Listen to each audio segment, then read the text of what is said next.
주식시장에서는 너무나 간단하게 키보드만 한 번 누르면 자신의 전 재산을 걸 수 있다. 너무나 유혹적이다. 반드시 이런 욕망을 통제해야 한다. 주식시장이 사람에게 주는 환상은 쉽게 돈을 벌 수 있을 것 같다는 것이다. 물론 여러분도 짧은 시간에 큰 돈을 벌 수 있는 기회와 맞닥뜨릴 수도 있겠다. 하지만 문제는 주식시장에서 큰 돈을 잃을 수 있는 기회와 큰 돈을 벌 기회가 항상 같다는 것이다. 이 관문을 넘지 못하는 사람은 주식시장의 도박꾼에 불과하다. 도박꾼의 결말은 되게 좋지 않다.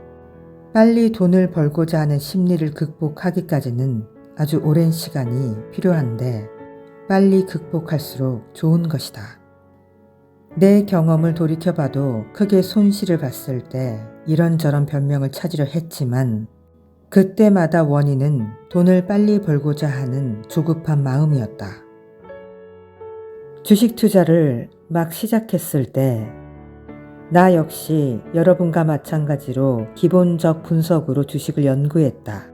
그러나 문제는 기본적 분석은 주가가 오를지 내릴지 알려주지 않으며 많은 경우 싼 주식은 대개 주가가 더 내려간다는 것이다. 일반적으로 가격이 오르는 주식은 투자 가치가 있지만 가격이 내려가는 주식은 투자 가치가 없다. 그러므로 이 사실은 기본적 분석과 모순된다. 기본적 분석에 따르면 주가가 하락할수록 투자 가치는 더 커진다. 이 모순을 설명할 도리가 도저히 없다. 그래서 현재 내가 채택한 방법은 기본적 분석으로 수치를 얻은 다음에 기술적 분석으로 시장이 인정하는지 판단하는 것이다. 일단 기술적 분석을 활용하면 예술적 사고를 하게 되면서 심리 상태가 달라진다. 단지 기계적으로 수치만 참고하는 게 아니라 시장에서 거래 상대방의 심리를 추측하려 시도하게 되고 만약 거래 상대방이 큰 손이라면 어떤 속임수를 쓸지 예측하게 된다. 그러므로 이러한 심리 상태는 빨리 가질수록 좋은 것이다. 항상 자신을 일깨워야 한다. 매번 내가 사는 주식은 다른 사람이 나에게 판 주식이다. 그러니 상대방을 존경해야 한다. 추세를 따라야 한다. 젊었을 때 나는 내 두 손으로 세계를 바꿀 수 있으리라 꿈꿨다. 나이가 어느 정도 들고 나서야 나는 내가 얼마나 미미한 존재인지 깨달았다. 아무것도 바꿀 수가 없었다. 주식 투자를 시작할 때도 기본적 분석, 기술적 분석 등 나의 분석으로 내일의 주가를 예측할 수 있다고 생각했었다. 물론 시장과 주가는 내 생각에 조금도 귀 기울이지 않았다. 주식 투자를 좋아하는 사람은 대체로 개성이 강하고 머리가 좋다. 자신의 안목과 판단에 대한 믿음으로 가득 차 있다. 물론 이런 자신감이 없다면 어떤 일을 해도 성공할 수 없겠지만 주식 시장에서의 자신감은 언제나 문제에 부딪히게 만든다.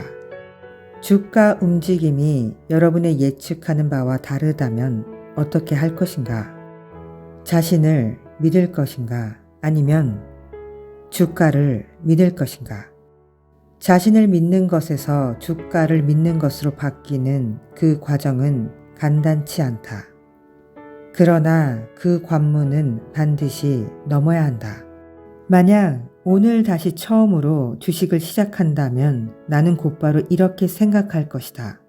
주가야, 내가 내 말을 안 듣겠다면 내가 너의 말을 듣는 건 괜찮겠지.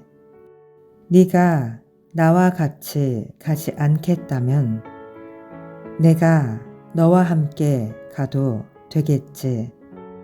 여러분은 혹시 빨리 돈을 벌고 싶은 데다 자신감까지 가득 차 있다면 이것은 틀림없이 재난이 닥쳐오는 신호다. 특별히 주의하기 바란다.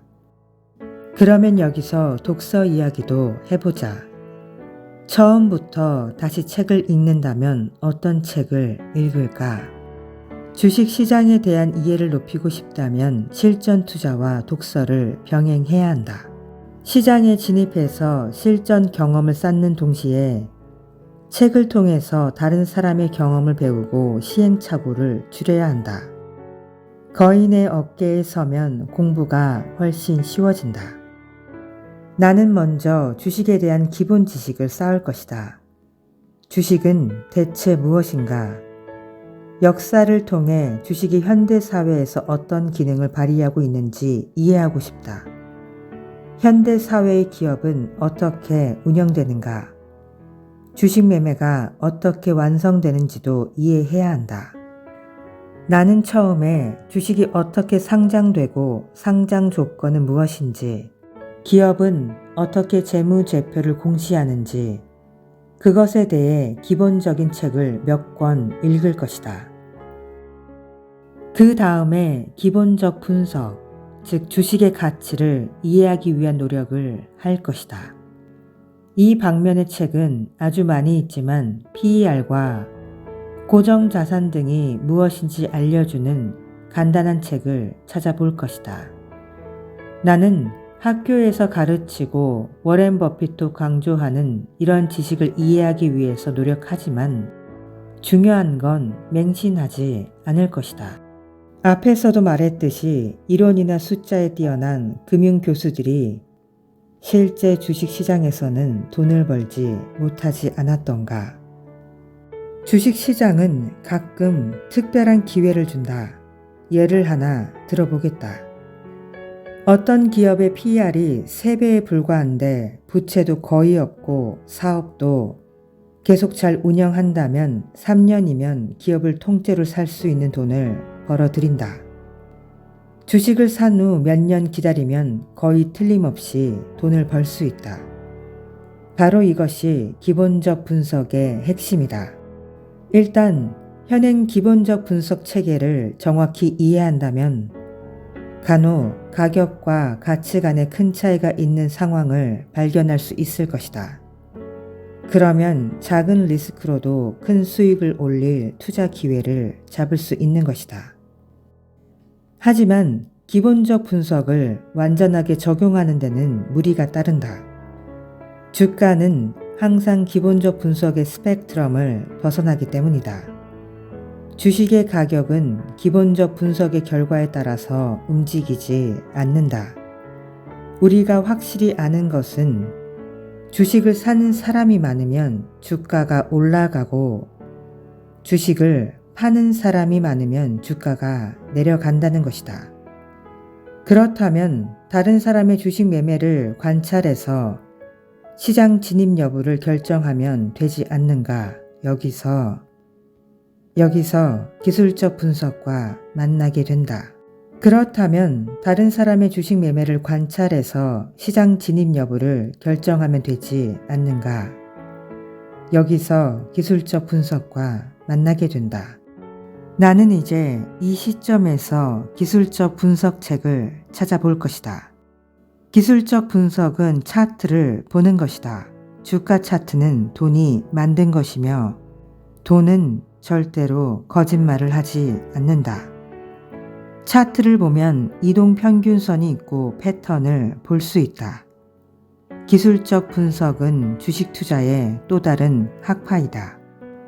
그러나 나는 기술적 분석도 간단한 책만 찾아보면서 주식 투자는 예술이지 과학이 아니라고 스스로에게 일깨울 것이다.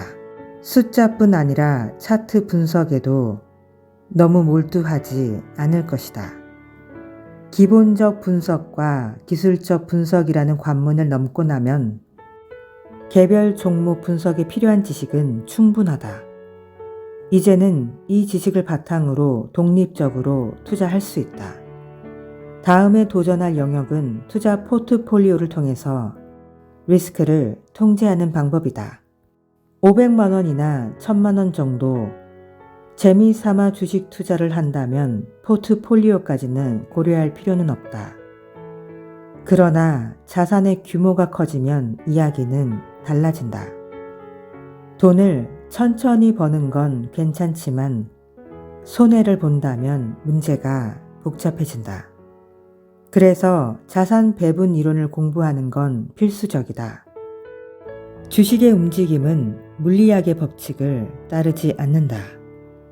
대중의 심리가 주가를 움직이는 주요한 동력이다. 그러므로 대중의 심리 연구는 고수의 길로 가는 필수 코스인 것이다. 이 분야의 공부로 가장 좋은 건 선배의 경험이다. 나는 엄청난 성공과 파산을 거듭한 트레이더 제시 리버모어의 경험을 다룬 책에서 인간의 본성과 대중심리에 많은 것을 배웠다. 이 책을 다 읽은 독자 중 전업 투자를 하고 싶다며 조언을 요청하는 경우가 종종 있었다. 내 대답은 반대입니다. 이것이다. 돈을 좋아하는 사람은 많지만 리스크를 좋아하는 사람은 없기 때문이다. 그러나 전업 투자로 성공하려면 리스크도 즐길 줄 알아야 한다. 돈만 좋아해서는 이 업종에서 버틸 수가 없기 때문이다. 깊은 생각 없이 전업 투자를 시작했다가는 이룬 것 하나 없이 순식간에 몇 년이 흘러가 버린다. 그러니 자신에게 물어봐야 한다. 혼자 창업하는 걸 좋아하십니까? 주식시장에서 재미로 조금씩 베팅하는 것과는 차원이 다른 문제이기 때문이다. 키보드만 한 번 누르면 자신의 전 재산을 걸 수 있다. 너무나 유혹적이다. 반드시 이런 욕망을 통제해야 한다.